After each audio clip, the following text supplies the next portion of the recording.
तो आदाब, नमस्कार, गुड इवनिंग, सत श्रीकाल। एक बार फिर आप तमाम लोगों का स्वागत है क्राइम तक की कहानी के इस एपिसोड में। उम्मीद है पूरी फैमिली अच्छी होगी, अपना और अपनों का ख्याल रख रही होगी। जासूसी दुनिया जितनी अच्छी लगती है, जितनी चौंकाती है, जितना थ्रिल पैदा करती है, जासूसों की कहानी, जासूसी की कहानी, उनके ऑपरेशन की कहानी, उसके पीछे में बहुत सारी मुश्किलें भी होती हैं, मेहनत भी होती है, दुख तकलीफ भी होती है। ऐसे बहुत सारे मामले आए जब कोई अगर किसी देश का कोई जासूस किसी दूसरे देश में पकड़ा जाता है या फिर उसका नाम आता है तो खुद वो देश उसको एक्सेप्ट करने से मना कर देता है। ऐसी कई कहानियां मैंने आपको सुनाई हैं। यहाँ तक कि जो पाकिस्तान के एक जासूस, जो हमारे इंडिया जासूस था पाकिस्तान में, टाइगर जिसको नाम दिया गया था, उसके साथ भी यही हुआ था। तो ऐसे बहुत सारे किस्से होते हैं जासूसी दुनिया के। अभी हाल में 17 अक्टूबर को अमेरिका के न्यूयॉर्क शहर की एक अदालत में जो कुछ हुआ वो हमारे लिए ठीक नहीं था। मतलब हमारी एजेंसियों के लिए, हमारी जासूसों के लिए, हमारे एजेंट्स के लिए। और उसकी वजह ये थी कि अमेरिका ने बाकायदा एक नाम लिया हमारे एक रॉ के एजेंट का, और FBI ने उसको वांटेड लिस्ट में डाल दिया। और अब वहाँ की कोर्ट उसकी गिरफ्तारी की मांग करेगी। और भारत और अमेरिका के बीच में प्रत्यर्पण संधि है, यानी एक्स्ट्राडिटी है, जिसके तहत हम एक दूसरे देश में जो भी वांटेड है, हम उसको एक दूसरे देश को सौंपने के लिए मजबूर हैं। 1997 में ये प्रत्यर्पण संधि हुआ था अमेरिका और भारत के बीच में।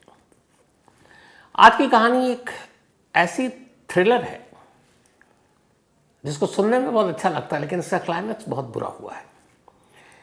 एक एजेंट, एक जासूस है इस कहानी में, फिर एक डबल एजेंट इसी कहानी में, एक टारगेट जिसका कत्ल किया जाना है इसी कहानी में, और एक और शख्स है जिसका दामन बहुत साफ नहीं है लेकिन उसका इस्तेमाल भी किया जाना है। तो कुल मिलाकर 5 किरदार हैं इस कहानी में। और इन 5 किरदारों में से 3 तो एक तरह से जासूस है, एजेंट, एक जिसका शिकार करना है, और एक जो एक तरह का तस्कर है क्राइम की दुनिया से जिसका रिश्ता है। अब इन 5 किरदारों में से 3 किरदारों का संबंध ताल्लुक भारत से है, और ये कहानी उन्हीं की। हालांकि डिटेल में इस कहानी को दूसरे पहलू से आपको मैंने सुनाया, लेकिन 17 अक्टूबर को जो हुआ इसलिए ये कहानी सुना रहा हूँ। हालांकि जिस रॉ एजेंट को लेकर ये सारी बातें कर रहा हूँ, इस रॉ के जो जनक थे, जिनका आइडिया था, जिन्होंने इस रॉ को पैदा किया, research and analysis wing, RN कौ साहब, जिनको इंडियन जेम्स बॉन्ड भी कहा जाता था। बड़ी दिलचस्प कहानी RN कौ साहब की कि कैसे उन्होंने हमारे देश की इस खुफिया एजेंसी को जन्म दिया, उसके बारे में क्या सोचा था, पूरी डिटेल में। RN कौ, क्रिएटर ऑफ रॉ, ये कहानी आप कुकू FM के ऑडियो लर्निंग प्लेटफॉर्म पर सुन सकते हैं। RN कौ, क्रिएटर ऑफ RANW यानी रॉ। अगर आपको भी क्राइम स्टोरीज में खो जाना है तो आपके लिए एक ज़बरदस्त मौका है। रिसेंटली कुकू FM पर कुछ amazing crime audio books I हैं, और यकीन मानिए ये बहुत ही ग्रिपिंग है।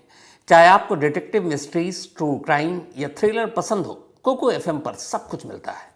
अब कुकू FM आपके लिए एक special 14 days free trial subscription लेकर आया है, जहां आपको इसके साथ ही +999 कॉइन्स भी मिलेंगे।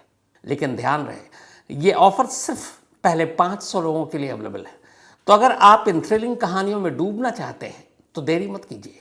वीडियो के डिस्क्रिप्शन में दिए गए लिंक पर क्लिक करें, कूपन कोड CMTK10 का यूज करें और आज ही अपना फ्री ट्रायल शुरू करें। आपको 999 फ्री कॉइन्स मिलेंगे। अगर आप बिना मेरे कूपन कोड के अप्लाई करेंगे तो आपको सिर्फ 7 डेज का फ्री ट्रायल मिलेगा। सोचिए, आप 14 दिन जितनी चाहें उतनी क्राइम ऑडियो बुक सुन सकते हैं, वो भी बिल्कुल फ्री। यह आपके कम्यूट, वर्कआउट या फिर एक शांत शाम को और भी एक्साइटिंग बनाने का परफेक्ट तरीका है। लेकिन याद रहे, वक्त तेजी से निकल रहा है, और एक बार जब ये फ्री ट्रायल स्लॉट्स खत्म हो जाएंगे तो फिर ये मौका हाथ से निकल जाएगा। तो इस औसम मौके को मिस न करें। अभी अपना फ्री ट्रायल लें और क्राइम की बेस्ट स्टोरीज सुनना शुरू करें। After 14 days, the subscription plan will be activated.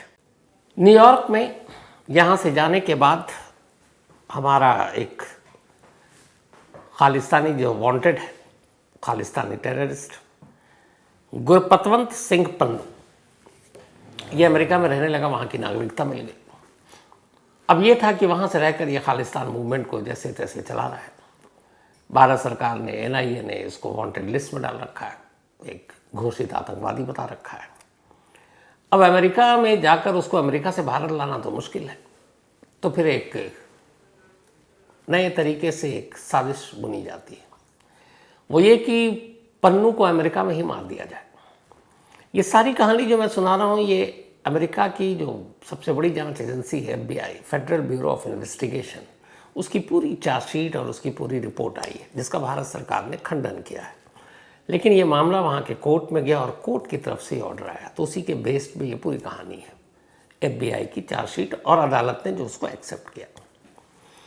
तो कहानी ये है कि एक शख्स, पन्नू नाम का शख्स, जो भारतीय है लेकिन अमेरिकी नागरिकता उसने ले रखी है, न्यूयॉर्क में रहता है और खालिस्तान और खालिस्तानियों को बढ़ावा देता है। अब वो टारगेट पर है, उसे निपटाना है। तो उसको निपटाने के लिए क्या किया जाए? तो सबसे पहले रॉ के एक एजेंट को ये काम सौंपा जाता है कि तुम, वो एक ऑपरेशन फील्ड में था, नाम विकास यादव, कि तुम इस ऑपरेशन को अंजाम दो। अब विकास यादव पन्नू के बारे में सारी जानकारी इकट्ठा करता है। अब विकास यादव इंडिया में ही है, दिल्ली में ही है, लेकिन अब उसे काम करना है। तभी किसी तरीके से वो एक शख्स तक पहुंचता है जिसका नाम है निखिल गुप्ता। निखिल गुप्ता गुजरात का रहने वाला है। गुजरात में उसके ऊपर कुछ केस भी हैं। वैसे इंटरनेशनल लेवल पर उसके ऊपर ड्रग्स या फिर आर्म्स डीलिंग और उसकी तस्करी का भी इल्ज़ाम है। मतलब वो एक तरह से आर्म्स डीलर है या फिर ड्रग तस्कर है, ये सारी चीज़ें करता है। कुल मिलाकर एक अपराधी टाइप शख्स FBI के हिसाब से। तो अब हमारा रॉ एजेंट विकास यादव निखिल गुप्ता से कांटेक्ट करता है और उसे कहता है कि काम है, एक टारगेट है और उसे ठिकाने लगाना है। इसके लिए तुमको एक मतलब किलर को ढूंढना है, एक किलर को हायर करना है, किराए के कातिल को, और ये काम बहुत गोपनीय है और इसी से ये पूरा काम कराना है।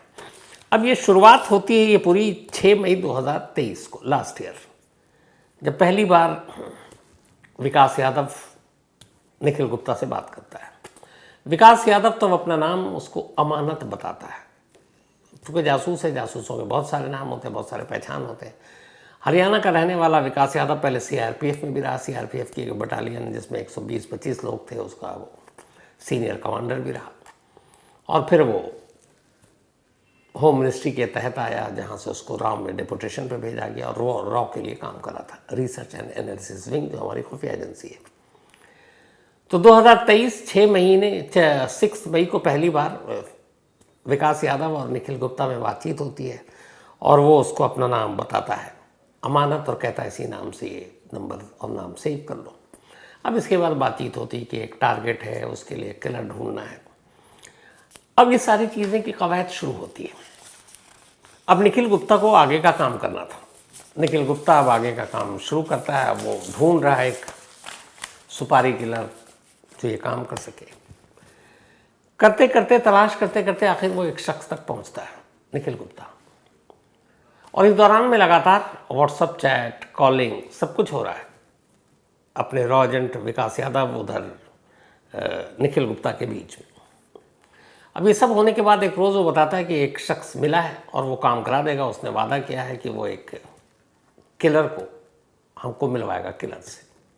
अब वो जो बंदा जिसने वादा किया, जिस तक निखिल गुप्ता पहुंचा, वो एक अमेरिकी, और ये था कि वो एक क्रिमिनल गैंगस्टर टाइप का है और वही देगा एक सुपारी किलर। और यहीं पे गड़बड़ ये हुई कि जिस शख्स से निखिल गुप्ता ने बात की कि हमें एक किलर चाहिए और उससे मिलवा दो, वो कोई और नहीं था बल्कि एक एजेंट अमेरिका का ही, और वो काम करता था DEA के लिए, यानी कि ड्रग इन्फोर्समेंट एडमिनिस्ट्रेशन। ये अमेरिका की एक बहुत बड़ी एजेंसी है, क्योंकि ड्रग्स को लेकर अमेरिका बहुत जूझता रहता है।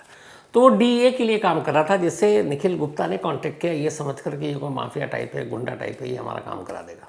अब जब DEA के उस अफसर को ये पता चला, एक मतलब वो भी एक तरह का एजेंट था, तो उसकी दिलचस्पी बढ़ी कि भाई अमेरिका में एक इंडियन निखिल गुप्ता, वो किसका कत्ल कराना चाहता है, तो उसके तह तक तो पहुंचना है। उसी वक्त निखिल गुप्ता को गिरफ्तार कर लेते तो पता भी नहीं चलता। तब उन्होंने कहा ठीक है साहब, अब इसके बाद इधर निखिल गुप्ता अनजान, उधर विकास यादव रॉ एजेंट अनजान, और बात कर रहे हैं, जो भी इनपुट दे रहे हैं, इन्फॉर्मेशन दे रहे हैं, वो हम दे रहे हैं डीए के एक एजेंट को, मतलब एक अमेरिकी खुफिया अफसर को, और उससे कह रहे हैं कि हम आपको टारगेट देंगे। पहले बता भी नहीं रहे टारगेट क्या है। धीरे धीरे उसके बाद उसने कहा ठीक है, हम आपको किलर से मिलाते हैं। डीए के उस अंडर कवर एजेंट ने फिर निखिल गुप्ता को एक रोज़ एक शख्स से मिलाया और कहा कि ये है वो किलर, सुपारी किलर या हायर किलर, जो भी आप कह लें, ये तुम्हारा काम करेगा।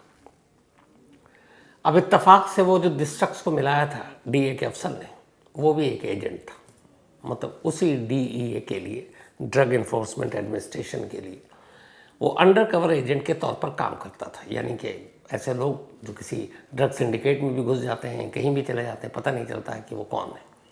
जैसे रॉ के लोग होते हैं, दुनिया की किसी भी खुफिया एजेंसी के लोग होते हैं, कौन कब क्या किस भेस में नहीं मालूम। तो वो भी एक अंडर कवर एजेंट था डीए का, लेकिन निखिल गुप्ता उससे मिल रहा है कि एक किलर है। अब बातचीत होती है तो डील डन होता है $1 लाख में, मतलब इंडियन करेंसी के हिसाब से 85 लाख। तो $1 लाख में डील डन हुआ। उसके बाद अब उसे पहली बार टारगेट दिया गया, तस्वीर दी गई, और वो नाम था गुरवपंत सिंह पन्नू, न्यूयॉर्क में ठिकाना। तब उसे कहा गया कि भाई ये है और तुम्हें ये काम करना है। अब इसके बाद वो डीए का अंडर कवर एजेंट लगातार पन्नू की तलाश करता रहा। फिर उसने पन्नू के घर दफ्तर के तमाम फोटोग्राफ्स लिए, ये पता किया कितने बजे घर आता, फिर घर से निकल कर कितने बजे दफ्तर जाता, फिर कहाँ जाता है, ये सारी चीज़ें होने लगी। अब उधर फिर पैसे की मांग की गई कि भाई पहले पैसे दे दो।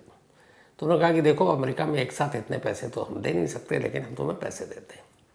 फिर एक बार न्यूयॉर्क में, उसी मैनहट्टन एरिया में, जो न्यूयॉर्क का सबसे खूबसूरत इलाका है, वहाँ एक मीटिंग तय होती है, और निखिल गुप्ता और उस डीए के एजेंट अंडर कवर, और वो जाते हैं, कार में बैठते हैं, और उससे कार में पेशगी यानी एडवांस के तौर पर निखिल गुप्ता पर $15,000 ₹15,000 देते हैं कि ये काम करो, और काम होने के बाद 24 घंटे के अंदर तुम्हें सारे पैसे मिल जाएंगे बाकी के।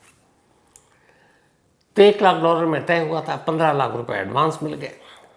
इधर जो विकास यादव, वो इंडिया में, दिल्ली में। अब ये सब कुछ हो रहा है, डील डन हो गई, अब पैसे भी ले लिए $15,000। अब जब क्लियर हो गया कि इसमें कौन है, उसके बाद ये सारे मैसेजेस चल रहे हैं। निखिल गुप्ता हर चीज़ की जानकारी मैसेज पे, फ़ोन पे, वॉइस कॉल पे विकास यादव को दे रहा है दिल्ली में। निखिल गुप्ता वो वाले मैसेज जो विकास यादव भेज रहे हैं वो उस किलर को भेज रहा है, ये सोच कर कि ये किलर है। तो ये सारी इन्फॉर्मेशन, सारे मैसेज, सारे वॉइस कॉल वैसे भी उन्होंने कुछ लगा दिए रिकॉर्डिंग पे। अब वो डीए के लोग यानी अमेरिकी अथॉरिटी सुन रही है, तो सारे सबूत जमा होते गए धीरे धीरे। 15,000 जो कैश दिए उसकी भी तस्वीरें खींच ली चुपचाप से, वो तस्वीरें भी आ गई। तो व्हाट्सएप पे क्या क्या है, पन्नू को कैसे मारना, कब मारना, काम जल्दी करो, ये करो वो करो, छोटे छोटे सबूत जो अमूमन जासूस इतनी बड़ी बड़ी गलती नहीं करते, लेकिन यहाँ हो गई। खुलेआम सारे सबूत अमेरिका के हाथ लग गए। अब जब ये हाथ लग गए तो फिर ये हुआ कि अब पैसे भी दे दिए, कब तक काम करोगे।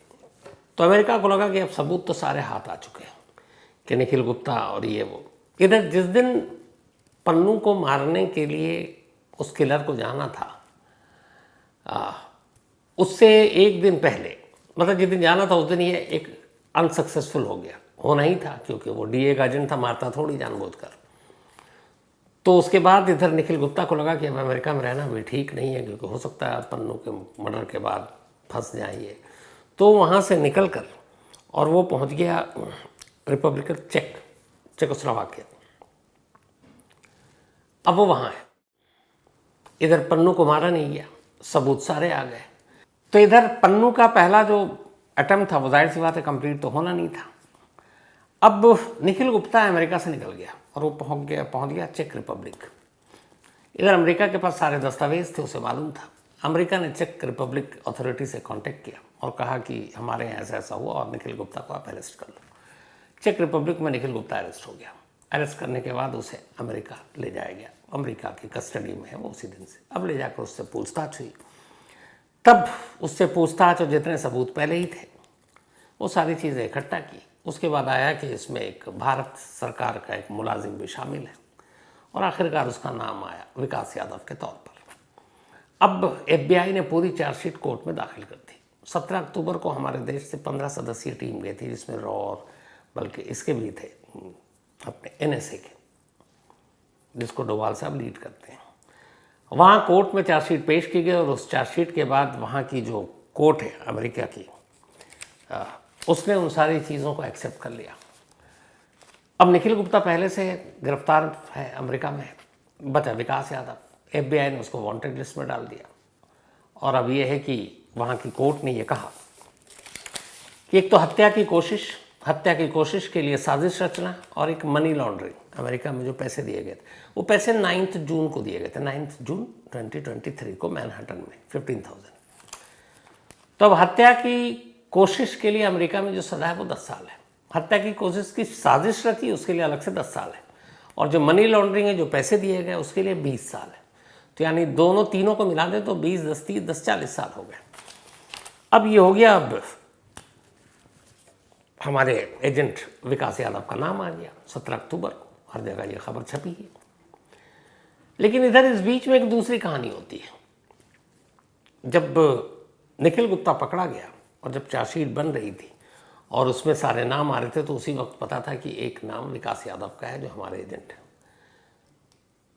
तो अब ये हुआ कि दिसंबर लास्ट ईयर 2023 में, मतलब ये सारी चीज़ें होने के बाद, दिल्ली में एक बिजनेसमैन को किडनैप करने, उससे पैसे मांगने, फिरौती मांगने के इल्ज़ाम में विकास यादव को गिरफ्तार कर लिया जाता है और विकास यादव को भेज दिया जाता है तिहाड़ जेल। बिजनेसमैन का कंप्लेंट भी दर्ज कर लिया जाता है और कहा जाता है कि ये किडनैपिंग और रैंसम ये सब लॉरेंस बिश्नोई गैंग के कहने पर मांगे गए। तो अब विकास यादव अरेस्ट, विकास यादव जेल में। इसके बाद विकास यादव अब जेल में है, अप्रैल में ज़मानत पर बाहर। अब विकास यादव अप्रैल के बाद से बाहर, लेकिन कहाँ है इस वक्त वो पता नहीं। अब इस जेल जाने से इस केस का FBI का क्या हुआ, मतलब क्या लेना देना? तो लेना देना है। अब 17 अक्टूबर को FBI ने मोस्ट वांटेड की लिस्ट में डाल दिया वहाँ की जो जस्टिस, जो भी अदालत में ये मामला है, वहाँ कोर्ट ने कहा कि भाई उसको पेश किया जाए, उसको अरेस्ट किया जाए, इंडिया से भेजा जाए, डिपोर्ट किया जाए, क्योंकि हमारी प्रत्यर्पण संधि भी है।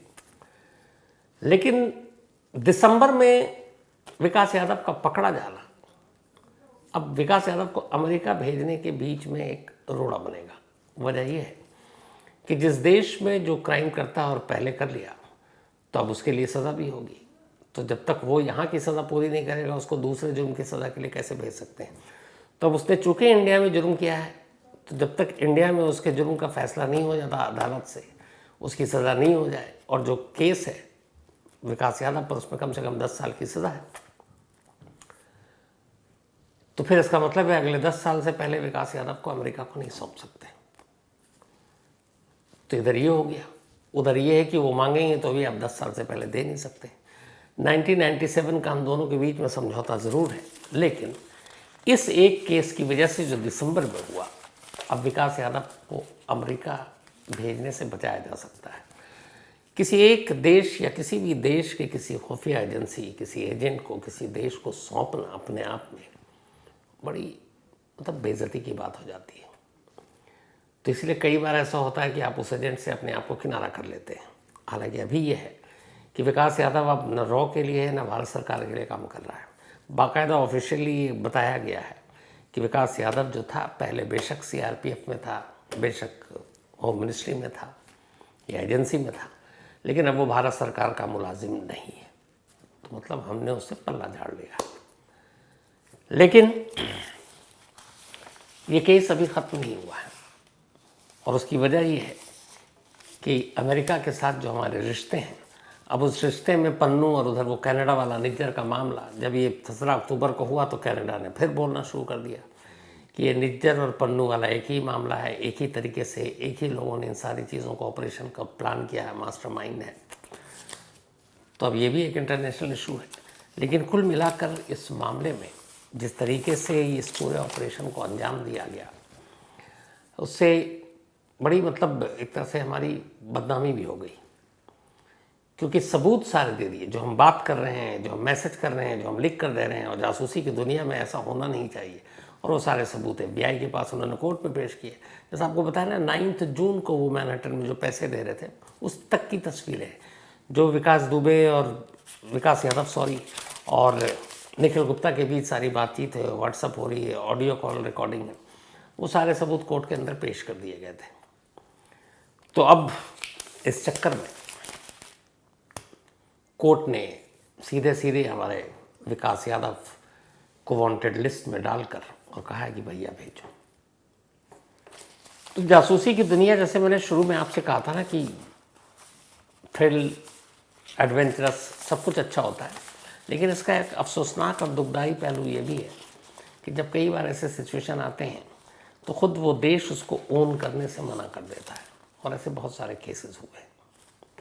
और ऐसा नहीं है कि जिन एजेंट के साथ ये होता उन्हें पता नहीं, वो उनकी सर्विस के साथ है कि ये भी होता है कि जब बात देश की आएगी तो हो सकता है हम आपको भूल जाएं, तो देश हित या देश के लिए ऐसी कुर्बानी देनी पड़ती है। तो FBI की पूरी चार्जशीट के हिसाब से तो यही कहानी थी, लेकिन भारत सरकार का हमारा जो स्टैंड है वो ये है कि इस मामले में, या कम से कम पन्नू के मामले में, कोई रोल नहीं है। उधर निखिल गुप्ता अभी भी अमेरिका की जेल में है, और निखिल गुप्ता के बारे में ये कहा गया था कि उसको इस काम में इसलिए लगाया गया कि उसके खिलाफ गुजरात में कुछ मामले थे और उससे वादा किया गया था कि तुम ये काम कर दो, किसी किलर को ढूंढ दो, तो तुम्हारे गुजरात के सारे मामले वापस हो जाएंगे और तुम बेफिक्र होकर गुजरात जा सकते हो, गिरफ्तार नहीं होंगे। तो ये थी सारी कहानियाँ। फिलहाल इस कहानी में इतना ही, लेकिन कहानी ख़त्म करूँ उससे पहले भाई अपना सिलसिला आज ललित गोठी, अपने चिराग गोठी साहब, उनके 3 रत्न हैं, 3 लाल हैं, उनमें से एक है ललित गोठी। आज उनका बर्थडे है। हैप्पी बर्थडे ललित, और हमेशा अच्छे रहो, खुश रहो, यही दुआ है। और गीतिका, चिराग, तुम दोनों को ही बहुत बहुत बधाई। और ललित के 2 भाई उद्धव एंड हरमन, तो हैप्पी बर्थडे ललित और एंजॉय योर डे। आदिति गौर, इनका भी बर्थडे है, हैप्पी बर्थडे आदिति। और ये शैली एंड अतुल गौर जी की बेटियां हैं, और कैरोलिना और आदित्य ने भेजा है। साथ ही आयतल, इनका भी जन्मदिन है, तो हैप्पी बर्थडे आयतल भेजा है नौशाद अली ने। साथ में राजवीर, इनका भी birthday, happy birthday Rajveer. Manoj Prajapati ने भेजा, उनके बेटे हैं ये। अक्षिफ, इनका भी जन्मदिन है, तो हैप्पी बर्थडे अक्षिफ। और ये पूनम एंड शैलेंद्र पाल, उनके बेटे हैं, और ये इंडियन एयरफोर्स में हैं। कमल, इनका भी बर्थडे है, तो हैप्पी बर्थडे कमल। और अभिषेक शर्मा ने भेजा है। साथ ही सनी मलिक, इनका भी जन्मदिन, हैप्पी बर्थडे सनी, भेजा अर्पिता ने है। आर्या, इनका भी बर्थडे है, हैप्पी बर्थडे आर्या। और ये दिनेश की बिटिया है। साथ ही गुरप्रीत सिंघवैया, इनका भी जन्मदिन, तो हैप्पी बर्थडे गुरप्रीत, और भेजा विकास सिंघवैया ने है। साथ ही आज रायान की मम्मी और पापा, रायान के, इनकी एनिवर्सरी है, तो हैप्पी बर्थडे रायान, आपके पेरेंट्स को। और ये भेजा है रिमशा रफ़ान रफसल, तमिलनाडु से ये लोग। कल बहुत सारे मेल आए थे परसों सैटरडे की कहानी के लिए। ओबराय साहब की जो कहानी सुनाई थी, जो दुबई में रहकर 142 से ज़्यादा लोगों को मौत के फंदे से बचा चुके हैं, निकाल चुके हैं, ब्लड मनी के तौर पर या बाकी दूसरे तरीके से मदद करते हैं। तो कुछ लोगों ने मेल किया था और ये पूछा था कि आखिर ओबराय साहब मतलब इतना पैसे लगाते हैं, तो मतलब इनके पास पैसे आते कहाँ से? ये सवाल मेरे भी मन में था। तो जो मुझे ओबराय साहब ने बताया वो ये है कि इनकी कंपनी या फिर जो भी इनका बिजनेस है, उससे जो भी ये मुनाफा कमाते हैं पूरा, उसमें सिर्फ 2% ये खुद के और खुद की फैमिली के लिए रखते हैं, अपने और अपने बच्चों के लिए 2%। 98% जो प्रॉफिट है वो सारा इसी काम में लगा देते हैं। मैं भी सुनकर मतलब हैरान था। तो कई लोगों ने ये पूछा तो मुझे लगा कि इसलिए ये मुझे सवाल पूछना चाहिए था, मैं शायद मिस कर गया था। तो कुल मिला के उनका ये कहना ओबराय साहब का कि जो भी प्रॉफिट है, जो भी उनका काम है, बिजनेस है, कंस्ट्रक्शन से लेके होटल और बाकी, उसमें 98% वो इन्हीं कामों में लगाते हैं, मतलब इंसानियत की भलाई में, और 2% अपने और अपने बच्चों और अपनी फैमिली के खर्च के लिए रखते हैं। सैल्यूट आपको। साथ ही महेंद्र कुमार ढेरा, इन्होंने पूछा है कि क्या हमारे देश में अब भी ज्यूरी सिस्टम है? नहीं, अंग्रेज़ों के ज़माने तक था, अब हमारे यहाँ सिर्फ अदालती सिस्टम है। अब ज्यूरी सिस्टम नहीं है। ज्यूरी में अलग अलग तबके के अलग अलग फील्ड के लोगों को रखा जाता था। हालांकि मुझे पर्सनल लगता है कई बार कि ज्यूरी सिस्टम होना चाहिए, क्योंकि अलग अलग लोगों की राय से ना कई केसेस पे फैसला सही हो सकता है। कई देशों में है, जिसमें अमेरिका भी है, जो ज्यूरी सिस्टम वहाँ पे भी है कई स्टेट्स में। साथ ही अफजल, लेकिन हमारे इंडिया में नहीं है jury system. Afzal Malik, thank you so much आपका। इसके अलावा शांतनु सरकार सिडनी से, थैंक यू सो मच, उन्होंने कहानी की फरमाइश भी की है। इसके अलावा कुलदीप भैया, थैंक यू सो मच आपका भी कुलदीप साहब। याद रहे, वक्त तेज़ी से निकल रहा है और एक बार जब ये फ्री ट्रायल स्लॉट्स ख़त्म हो जाएंगे तो फिर ये मौका हाथ से निकल जाएगा। तो इस औसम मौके को मिस न करें। अभी अपना फ्री ट्रायल लें और क्राइम की बेस्ट स्टोरीज सुनना शुरू करें। After 10 days the subscription plan will be activated. तो कहानी में आज इतना ही। अब आपसे मुलाकात होगी कल रात 9 बजे किसी नई कहानी के साथ। तब तक अपना और अपनों का ख्याल रखिएगा। Thank you very much.